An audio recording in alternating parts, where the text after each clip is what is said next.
ভাই রে ভাই, তাড়াতাড়ি ভারতের আইপিএল ট্রফিগুলো আর কোটি কোটি টাকার কন্ট্রাক্টের কাগজগুলো নিয়ে আসুন। কেন জানেন?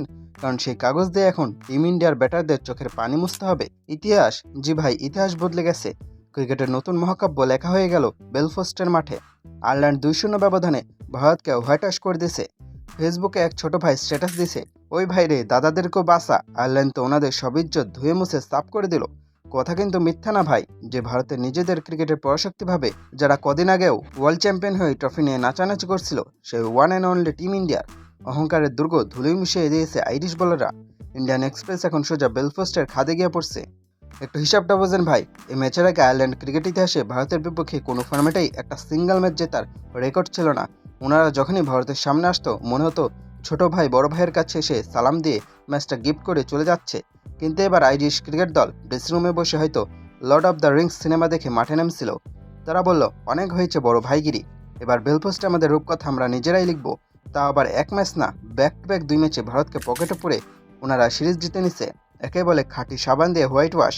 আয়ারল্যান্ডের আকাশে এখন আইরিশ ফ্ল্যাগ উঠছে, আর ভারতের আকাশে উঠছে শুধু ট্রল আর মিমের কালো মেঘ।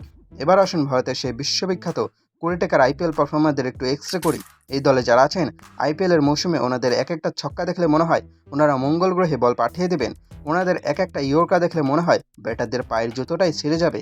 কিন্তু যেই ইন্ডিয়ার জার্সি গায়ে দিয়ে আয়ারল্যান্ডে বেলফাস্টের কন্ডিশনে ওনারা নামলেন, ওনাদের ব্যাটিং বোলিং দেখে মনে হয়েছিল ওনারা ক্রিকেট খেলছেন না, মাঠের মধ্যে আইসক্রিম গলানোর প্রতিযোগিতা করছেন। আয়ারল্যান্ডের নতুন প্রজন্মের বোলাররা ভারতের এই হাইপ তোলা ব্যাটারদের যেভাবে নাচিয়েছে, তা দেখে মনে হচ্ছিল ওনারা বিশ্ব চ্যাম্পিয়ন ভারতের বিরুদ্ধে খেলছেন না, পাড়ার কোনো অনুর্ধ 14 দলের বিরুদ্ধে প্র্যাকটিস ম্যাচ খেলছেন।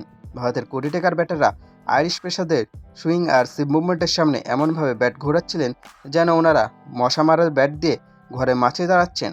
বল একদিকে যাচ্ছে আর ওনাদের ব্যাট যাচ্ছে অন্যদিকে। আইপিএলের ডনরা আয়ারল্যান্ডের মাটিতে এসে একদম বিড়াল বনে গেলেন। সবচেয়ে মজার ব্যাপার হলো ভারতীয় মিডিয়া আর ওনাদের ভক্তদের রিয়াকশন। ম্যাচের আগে ওনাদের ভাবখানা এমন ছিল যে, আর আয়ারল্যান্ড, ওনাদের বিরুদ্ধে তো আমাদের সি টিম পাঠালেই ম্যাচ জিতে যাবে। হ্যাঁ ভাই, সি টিম তো পাঠিয়েছেন, কিন্তু ম্যাচ শেষে দেখা গেল আয়ারল্যান্ড আপনাদের সি ফর ক্রাই বানাই সাইরা দিছে। ওনাদের সব ইজ্জত এখন বেলপোস্টের ড্রেনে ভেসে বেড়াচ্ছে। বিশ্ব চ্যাম্পিয়ন তকমাটা যে কতটা সস্তা হয়ে যেতে পারে, তা এই 2 ম্যাচে ভারতের পারফরমেন্স না দেখলে কেউ বিশ্বাস করবে না। আয়ারল্যান্ডের তরুণ প্লেয়াররা ড্রেসিং রুমে হয়তো এখন নাচছে আর গাইছে কালা চশমা, আর ওদিকে ভারতীয় ক্রিকেটার হোটেল রুমে বসে ভাবছেন তাড়াতাড়ি ইন্ডিয়ার ফ্লাইট ধরা ভাই, দেশে গিয়ে আইপিএলের ফ্র্যাঞ্চাইজি মালিকদের পা জড়িয়ে ধরতে হবে। আন্তর্জাতিক ক্রিকেটের এই ঠেলা আমাদের সহ্য হচ্ছে না আর। ক্রিকেট ইতিহাস কিন্তু এই হোয়াইট ওয়াশ সহজে ভুলবে না। আয়ারল্যান্ড ক্রিকেটের চিরকাল এই মুহূর্তটাকে সোনার অক্ষরে প্রেমে বাঁধিয়ে রাখবে। যে দলটাকে সবাই মিনোজ বা ছোট দল বলে পাত্তাই দিত না, তারা ক্রিকেট বিশ্বের সবচেয়ে ধনী বোর্ড বিসিসিআইয়ের সাজানো বাগানটাকে একদম তছনছ করে দিল।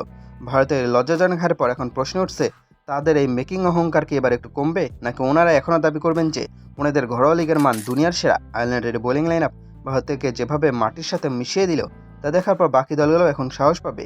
তারা বলবে, আরে ভাই, আয়ারল্যান্ড যদি ভারতকে ধুয়ে দিতে পারে, আমরা কেন পারবো না? আয়ারল্যান্ডের কাছে ভারতের এই ঐতিহাসিক হোয়াইট ওয়াশ নিয়ে আপনাদের অনুভূতি কি? আইপিএলের স্টারদের এই করুণ দশা দেখে আপনাদের কি দাদাদের জন্য একটু মায় হচ্ছে, নাকি আপনারাও মিম বানিয়ে ফেসবুকে শেয়ার করছেন? আয়ারল্যান্ডের এই নতুন প্রজন্মের বোলিংয়ের রাখ নিয়ে আপনাদের মূল্যবান এবং ঝালমাস্টালাদার মতামত জানাতে ভুলবেন না।